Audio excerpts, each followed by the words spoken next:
Hi guys, in this video, I'm gonna show you how to turn off shuffle on Spotify. So let's get into it. First of all, launch your Spotify app.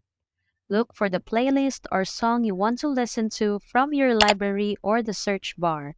Then tap on the song to bring it up to full screen.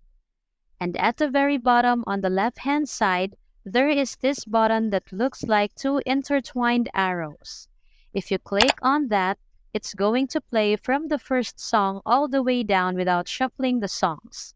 The ability to turn shuffle on or off is a function afforded only to Spotify premium subscribers. If you use Spotify free, you are stuck in shuffle mode all the time. And that's all for this video, guys. If this video did help you out, please give us a like. And don't forget to subscribe to our channel so you don't miss out our new uploads.